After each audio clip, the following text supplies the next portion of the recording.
Listen up, get ready, I'm not gonna take no more. There's a revolution, a revelation going on in my soul. Buckle up, get ready, we're not gonna sit back. Welcome back, you citizens of the world. And for the second half of our show today, we're really honored to bring on a good friend and the longtime track coach for 21 years, recently retired at the University of Illinois in Chicago.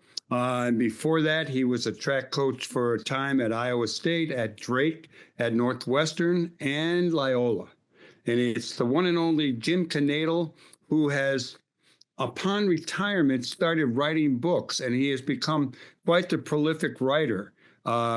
He has the Golden Era, Tale of Two Runners, A Long Road Ahead, Run Like a Girl, Girl on the Run, and now, not a novel, but an actual kind of biography about the legendary Chicago track coach at the University of Chicago Track Club, Ted Haydon. That's Ted, Haydon. And Ted is quite a monumental figure in track and field, but it's just a human being. So, Jim, let's tell us a little bit about why you decided to switch from writing novels to writing this wonderful book that kept me up pretty late last night. Well, it's a good story because originally I'm a good friend with Al Carius. He's the coach of North Central. He's won 19 national championships out there in cross country, and he ran for the University of Chicago Track Club. And he's always maintained that he should have a book. Ted should have a book written about him.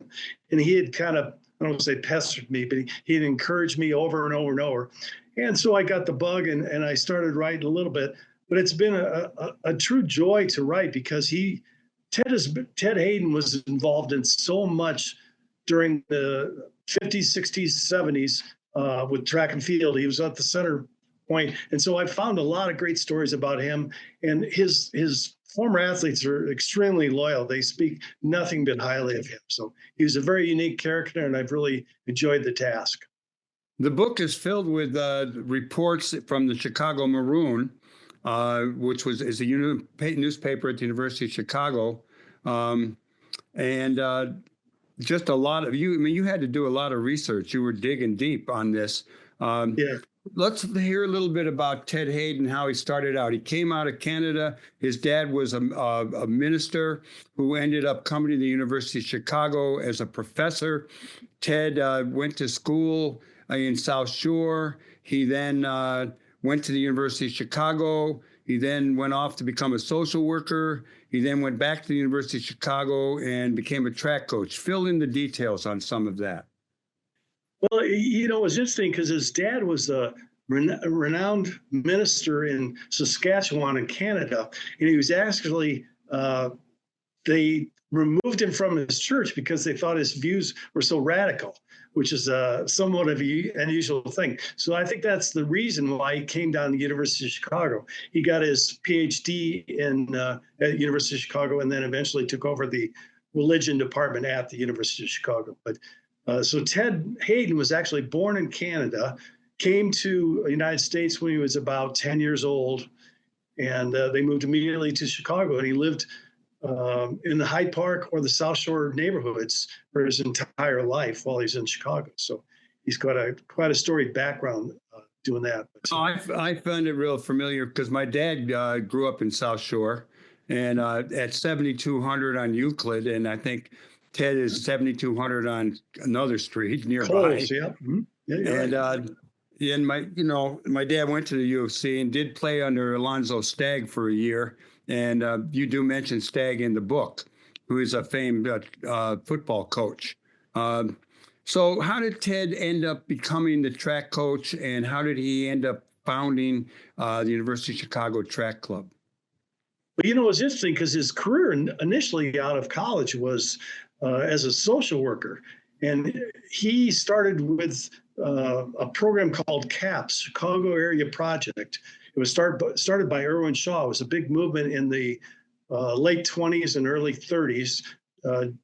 And their goal was to support people from within the communities. There were other places like the Hull House on the UIC campus where they had a building that they came to work their programs. Ted actually went to the families and worked with them. He worked with social clubs in the area, churches, worked with the police, worked with the education to get them involved in how to better their lives. He had quite an interesting neighborhood because he was located on the near north, near west sides of the city of Chicago. And I always tell people to give a rough idea of where he started his social work. In 1929, the St. Valentine's Day Massacre occurred on 2100 block of North Clark Street.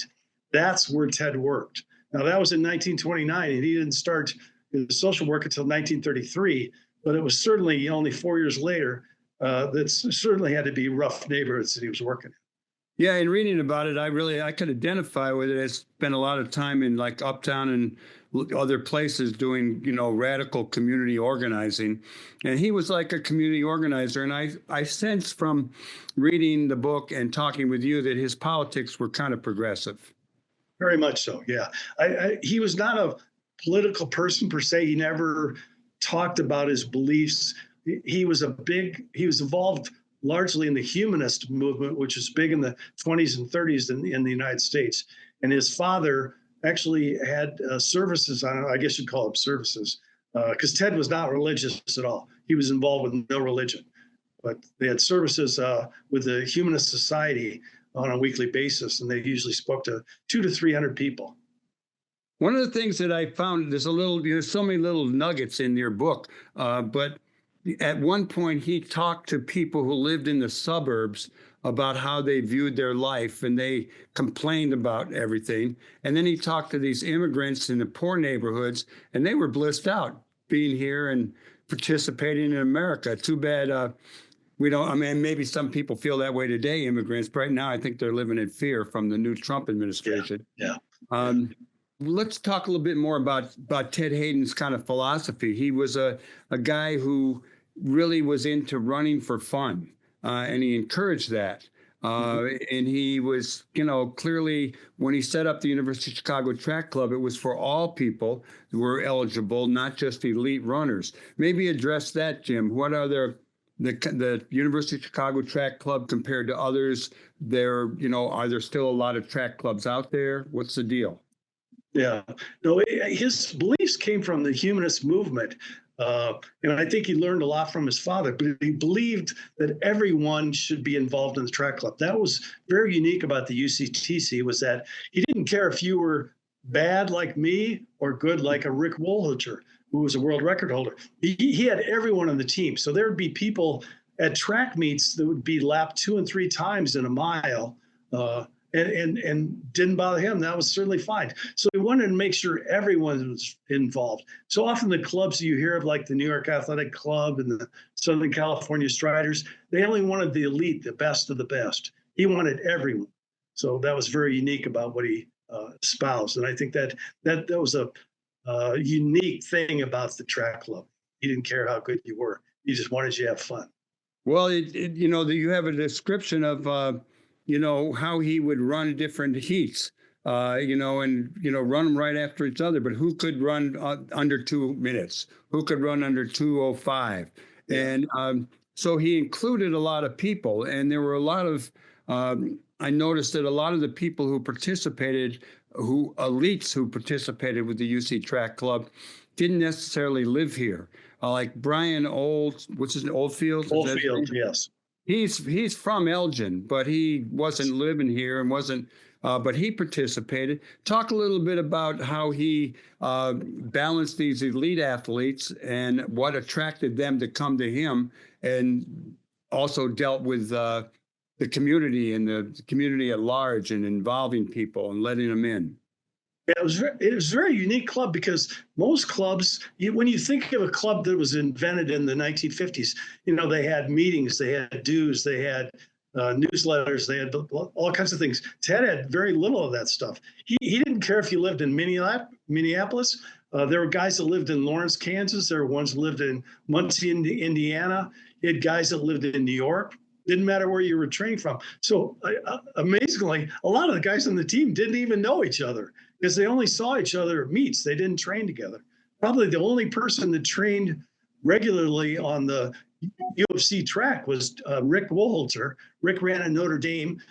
set 3 world records during his career with the club. He was named the Athlete of the Year in 1973. So he had very, very elite athletes, but it was such a unique situation because he didn't give workouts unless you asked for them. So if you wanted to be told how to do the workout, he would tell you. If you wanted to do his own workout, that was fine with you. So he was a very unique. He was so unlike. You hear some coaches. Bill Easton was one at the University of Kansas during the 40s and 50s. Very regimented, very strict. Ted was the exact opposite. In fact, he had a saying at practices. He wrote down results at every single practice. And he put after your name, if he had SUSS, that means showed up, shot the shit. So he'd have acronyms like that. But he was a very laid back, very easygoing guy. So people loved to run for him. And I think they had such a great time. Well, he did a lot of humorous remarks on his notes for people. He had quite a sense of humor. And one of the other things that caught my attention was he seemed to be a major player in creating running opportunities for post-collegiate athletes. Talk about that, what the history of that is and what happened to athletes and then how it opened up. And it's certainly at the University of Chicago, maybe other places. Oh, yeah. I mean, he was very well, most college coaches, after you graduate, I don't say they want nothing to do with you, but they're not paid to coach some of these elite athletes. And so they have nowhere to go. And Ted provided opportunities for athletes that were out of college. They found jobs in Chicago and they ended up getting involved with the club because he didn't care if you trained with him, if you lived in the area, if you had any involvement with the university. He was willing to give you the opportunity to run for the club. And that's why over the years, he had 17 Olympians from the UCTC. And that's going all the way back to 1956 to 1984. So he had a lot of great athletes. And I think his philosophy meshed with what was, Tom Cooney, the former coach at Loyola, he always spoke about how highly he thought of Ted because he provided opportunities that no one else provided for post-collegiate athletes. Including Cooney. He said he ran into Cooney in the airport. I think Cooney was heading to Louisville for a track meet or something, and Ted was short a guy and got Cooney, who was quite an outstanding athlete in his day, to run the last leg of a relay. Yeah. No, there were numerous instances of that. There was another kid that was recruited. He went up to watch a meet up in Kenosha, and Ted Haydon recruited him. They needed an extra man for the cross-country team, and Ted recruited him and got him out of the club. Well, the guy just went up there to watch, and ended up they won the meet because of his participation.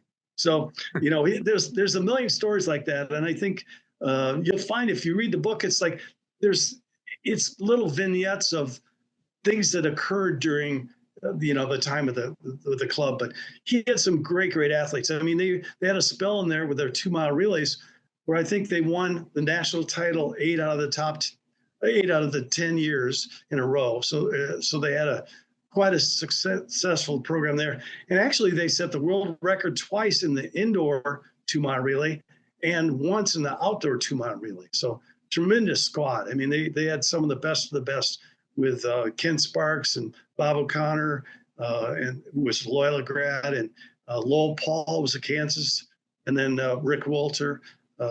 They had great squads. So they were an impressive group. Tom Bach, a kid from Northwestern, was another one that was involved. So there were quite a few that were from other schools, had nothing to do with the university, but ran for the club. Throughout the book, you mentioned a lot of names, and some of them I heard, most of them I have never heard before. But one name that came up is Zeus Preckwinkle. Mm-hmm. And that's an interesting story, how he got involved, who he is. And maybe you'd like to share a little bit of that story, because he was married to our Cook County, what is her title? Toni Preckwinkle. President of the Cook County Board. And a wonderful person. Toni is interesting because I talked with her for the book, because one of the things that Ted said about the club, if you think you're a member of the club, then you are. So when I called her, one of the things I asked Tony was, I said, do you think you're a member of the club? She said, well, I timed. I supported him with donations. So yes, I'm a member of the club. So Tony is a member of the club, but Zeus, her husband at the time, is also a member of the club. And he was unique because he had issues when he was young. He ended up joining the club just off a whim, and probably one of the most well-known members of the club. He lives in the Philippines right now, and I interviewed him through Facebook in the Philippines for this book. But he has a million stories, and he's continuing to run today, and he continues to support Ted and all he brought into the program in Chicago, because he feels like he was a valued member where a New York athletic club could have cared less about him. So he's always thankful for that opportunity. One of the big struggles that is documented in the book is between the sanctioning bodies, the Amateur Athletic Union, the National Collegiate Athletic Association, and I'm not sure who started it and how it fit in, but the USA Track and Field, who I had a little grudge against because I had been to some NC2A championships out at in Eugene, Oregon, and I tried to go to Knoxville, and I didn't get a press pass. I think the guy must have been a right winger and knew anyhow. That's not important. But give us a little information on whatever I just asked you. What was that? Well, the AAU NCAA, it was a battle that, a lot of people weren't aware of, but because it started way back in the late 20s, early 20s, actually. But it was a battle because the AAU controlled who was on the Olympic team and who was coaching for the Olympic team. So the NCAA had no voice, and that was part of the issue initially. The NCAA, we provide 50% of the athletes and probably 90% of the coaches, so we should have a voice. But the AAU would not give it to them.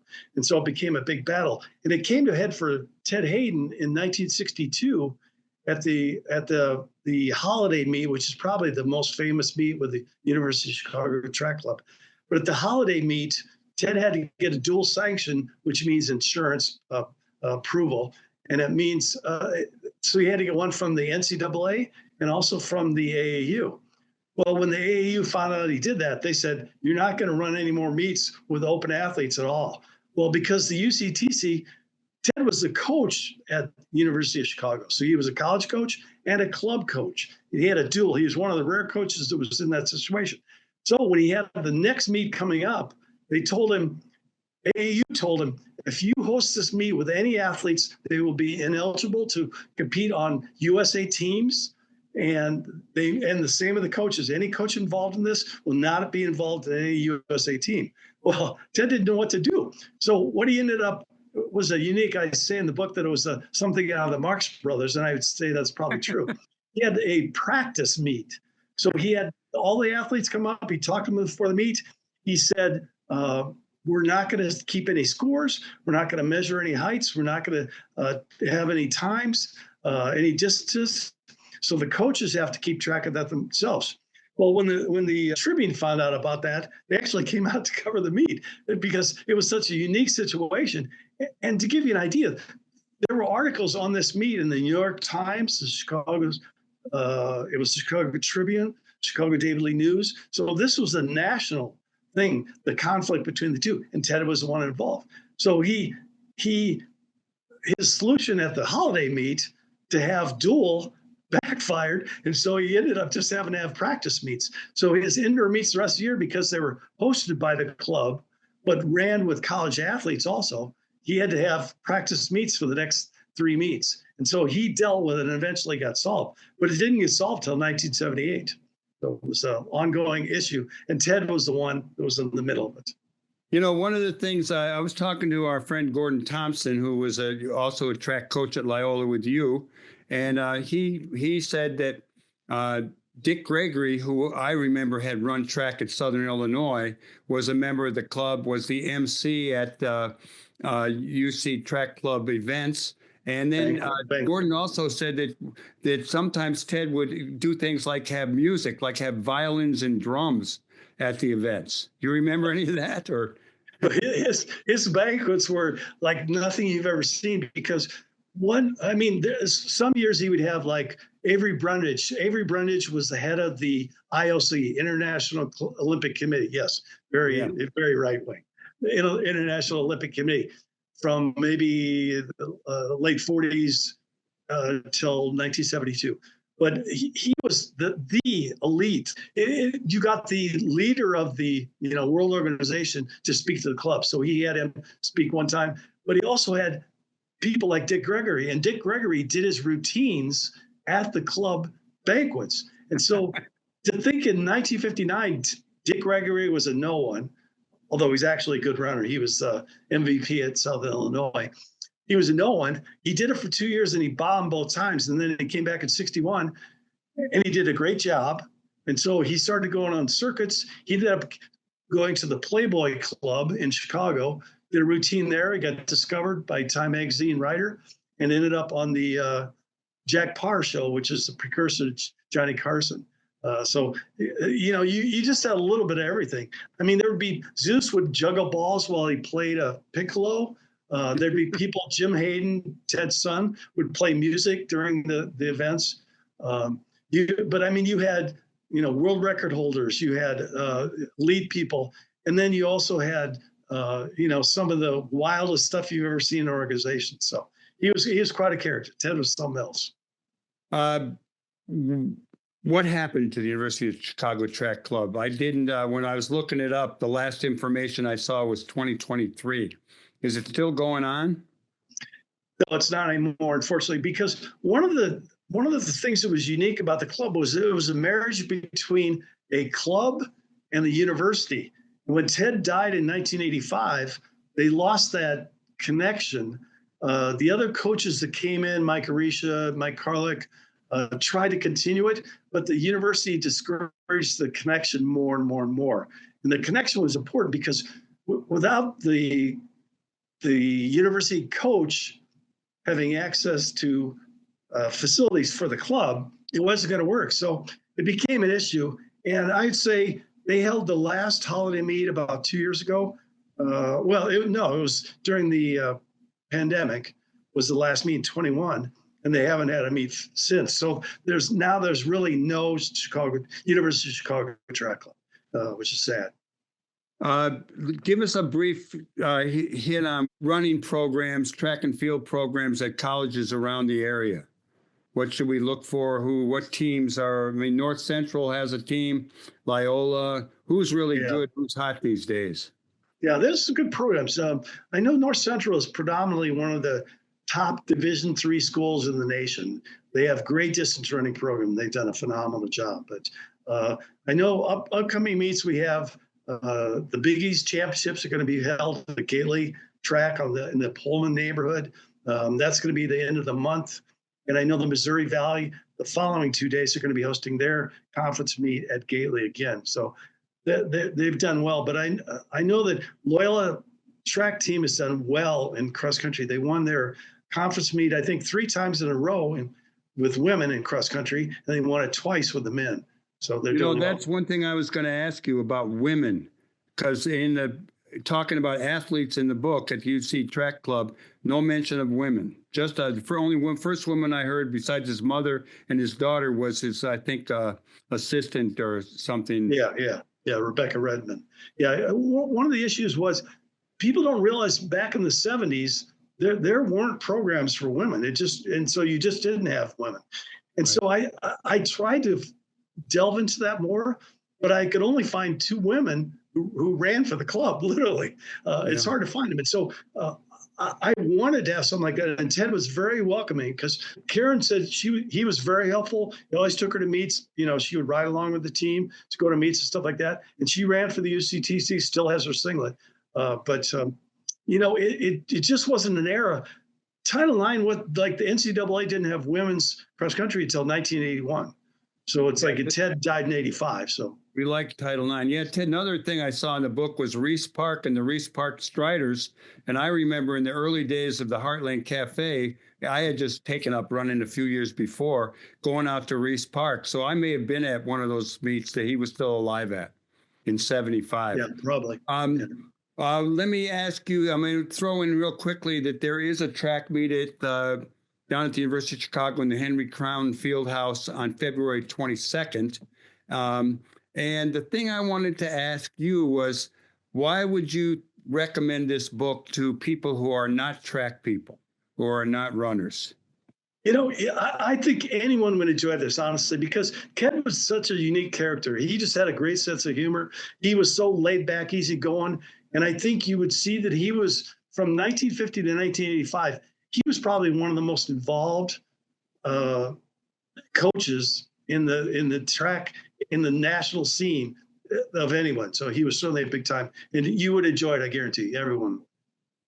Yeah, it's a fun book. I mean, partly because I like the topic and I know a little bit about the subject, but I also think that people would enjoy it. I think